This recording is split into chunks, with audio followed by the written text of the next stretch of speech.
Hello बच्चों, चलिए प्रश्न पढ़ते हैं। प्रश्न दिया है यूकैरियोट्स में अनुलेखन में विषमांगी केंद्रकीय आरएनए यानी कि एचएनआरएनए निम्न द्वारा अनुलेखित होता है। विकल्प ए दिया है आरएनए पॉलीमरेज 1, विकल्प बी दिया है आरएनए पॉलीमरेज 2, विकल्प सी दिया है आरएनए पॉलीमरेज 3 तथा विकल्प डी दिया है उपरोक्त सभी। तो इस प्रश्न में हमसे अनुलेखन के विषय में पूछा गया है, अर्थात इस प्रश्न की जो मुख्य अवधारणा है, जो मुख्य अवधारणा इस प्रश्न में है वह अनुलेखन के विषय में है। अनुलेखन अनुलेखन तो चलिए हम सबसे पहले अनुलेखन को समझते हैं कि अनुलेखन क्या होता है। तो अनुलेखन एक ऐसी प्रक्रिया है जिसमें आनुवंशिक सूचनाओं का आनुवंशिक आनुवंशिक जो सूचनाएं होती हैं, आनुवंशिक सूचनाओं का डीएनए से डीऑक्सीराइबोन्यूक्लिक अम्ल से जो होता है आरएनए में संश्लेषण होता है। तो इस प्रक्रिया को कहा जाता है अनुलेखन। जब आनुवंशिक सूचनाओं का डीएनए से आरएनए में संश्लेषण होता है तो इस प्रक्रिया को कहते हैं हम अनुलेखन। अनुलेखन तो अनुलेखन इस प्रक्रिया को कहा जाता है। इस प्रक्रिया में आरएनए पॉलीमरेज नामक एक जो एंजाइम होता है वह सहायक होता है। आरएनए पॉलीमरेज, ये एंजाइम क्या होता है, इसमें सहायक होता है। अब यह एंजाइम भी क्या होता है, 3 प्रकार का होता है। 3 प्रकार का ये एंजाइम होता है।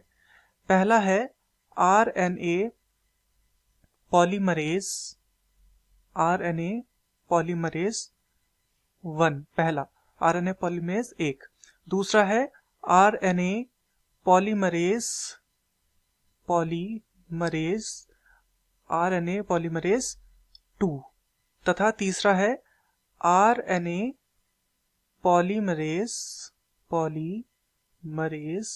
RNA polymerase 3। तो ये 3 प्रकार का ये एंजाइम होता है। इनके कार्य दिखते हैं। जो आरएनए पॉलीमरेज 1 होता है ये क्या करता है, आरएनए का अनुलेखन करता है।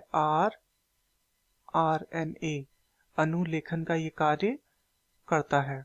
अनुलेखन जो होता है आरएनए पॉलीमरेज 2 वह क्या कार्य करता है, वह करता है एचएनआरएनए का अनुलेखन। एचएनआरएनए अनुलेखन का ये कार्य करता है। तथा जो होता है तीसरा वाला आरएनए पॉलीमरेज 3, ये क्या करता है, ये करता है टीआरएनए अनुलेखन। टीआरएनए अनुलेखन तो ये जो है, ये तीनों एंजाइम अलग अलग तरह से इन तीनों का अनुलेखन करते हैं। तो चलिए विकल्पों को देखते हैं। यहाँ पर हमसे पूछा गया था विषमांगी केंद्रीय आरएनए यानी कि एचएनआरएनए किसके द्वारा अनुलेखित होता है। तो विकल्प ए दिया है आरएनए पॉलीमरेज 1। तो आरएनए पॉलीमरेज 1 के द्वारा हमने देखा आरएनए अनुलेखित होता है, ना कि एचएनआरएनए, तो ये हमारा गलत हो जाएगा। दूसरा विकल्प है आरएनए पॉलीमरेज 2।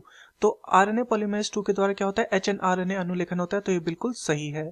तीसरा है आरएनए पॉलीमरेज 3। तो आरएनए पॉलीमरेज के 3 के द्वारा टीआरएनए अनुलेखन होता है, तो ये भी हमारा क्या हो जाएगा, गलत हो जाएगा। तथा विकल्प डी है उपरोक्त सभी। तो सभी इसमें प्रयोग नहीं होते, तो ये भी गलत हो जाएगा। तो दिए गए प्रश्न का सही उत्तर है विकल्प बी आरएनए पॉलीमरेज 2। मैं आशा करता हूं आपकी यह समझ में आया होगा। धन्यवाद।